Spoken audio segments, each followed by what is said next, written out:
So I have a question for you podcast listeners. How did Stacey Abrams, who was in massive debt after her 2018 gubernatorial run in the state of Georgia, how did she just afford to buy 2 homes for $1.4 million? Sounds like the same thing that happened to that lady who was ahead of Black Lives Matter, who just resigned and who bought like all those homes in California and apparently one in the Bahamas or something like that, or like airplane hangars and stuff. Yeah, airplane hangars. And Stacey Abrams was basically bankrupt after her campaign in 2018. And then she ran the elections in Georgia in 2020 and suddenly has $1.4 million. Sounds like pay to play to me.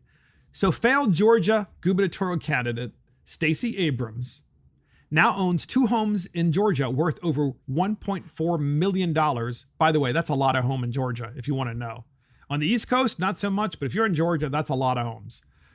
That's a lot of, big houses, despite being in hundreds of thousands of dollars in debt just a couple of years ago. Recall, in 2018, Stacey Abrams owned the IRS $54,000. That's how much she owed them just a couple of years ago, and had more than $400,000 in consumer debts, such as credit cards. She now owns 2 homes, and her $54,000 IRS debt has been settled. Abrams defended her financial problems in 2018 and said her debt should not disqualify her to be governor of Georgia. Yeah, because when you can't manage your own money, you're going to be so much better at managing everybody else's. Abrams, who earned a Juris Doctor from Yale Law School, that probably explains it right there, blamed her debt on racism, despite being $95,000 a year, despite being paid $95,000 a year at her first job, which was a law firm, since she went to Yale University Law School. Quote, race and gender play a major role in determining just how big of a financial disadvantage we're likely to face, Abrams wrote in Fortune magazine. So she now has, folks, 2 homes worth $1.4 million. $1.4 million, and was in debt. And we have to wonder, since she was running the Georgia elections, remember, she was being funded by Facebook. She was being funded by Soros and others. And for some reason, no one wants to really look into this to find out how this money came to be. How did she pay off her IRS debt? And how did she get these 2 homes? It sounds like payola to me. Hey, it's like, good job, Stacey Abrams. You were able to cheat like crazy and beat Donald Trump. Great job. We are now going to buy you 2 houses. That's what it looks like to me. Am I saying that's what happened? I don't know, but it sure looks really sketchy, because how else did you get $1.4 million worth of homes and have your $59,000 IRS debt paid off? Proof be told, Vernon Jones, also from Georgia, just like Stacey Abrams, except Vernon Jones is a black conservative. Stacey Abrams is a black Marxist. Vernon Jones completely destroys a CNN reporter because Vernon Jones is running for governor of Georgia, like Stacey Abrams. I have no doubt that she's going to run for governor as well. She hasn't announced, but Vernon Jones has.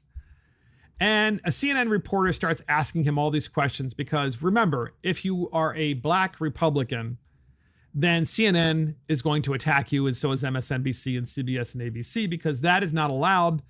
Because let's face it, if enough folks of color in the United States realize that they actually live their lives as conservatives, there would never be another elected Democrat in the United States of America.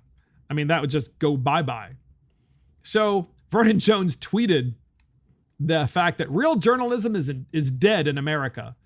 If the liberal media thinks they can bully me, intimidate me, or silence me, they have another thing coming. I'm not a resident of their plantation.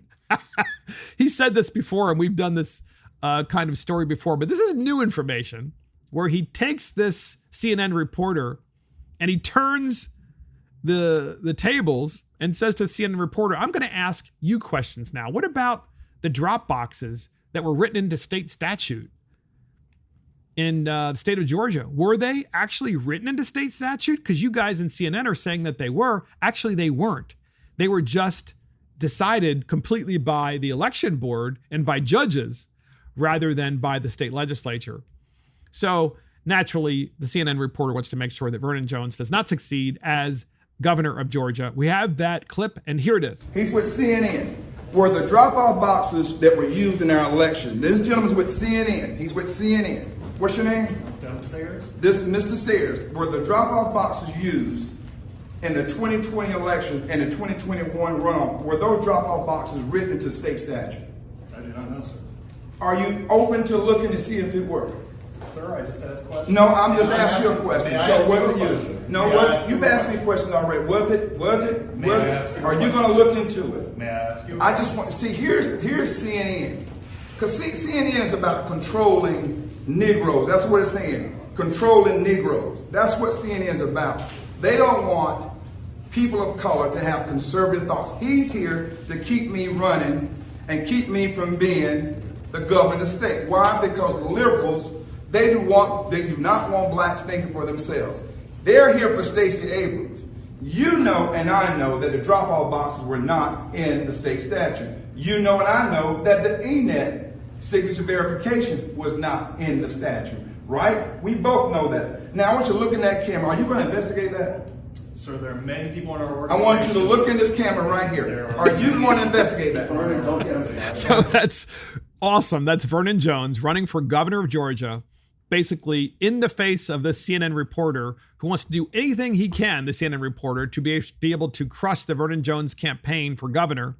And Vernon Jones turns the tables and asks the CNN reporter, why aren't you looking into all of the alleged fraud that happened in the state of Georgia? Why aren't you looking into Stacey Abrams, who has suddenly managed to become wealthy after the Georgia election? How did that happen? And why are you always trying to keep Republicans, or more importantly, why are you always trying to keep people who are black on the plantation? These are Vernon Jones's words, by the way. And I just have to end the podcast this way. We need more black Republicans to come forward because I think there are so many people in America who are black and are conservative and Republican, but are terrified because they're going to be shaken down by the CNNs and the MSNBCs and the other crooked media outlets that are out there. And because they don't want them to succeed. They don't want them to succeed because it is a reliable vote base for the Democrat Party. And we have to change that. That's why I hope Vernon Jones wins. Just like I hope so many of the other black candidates across the country who are coming out of the woodwork as conservatives continue to run and continue to win as well.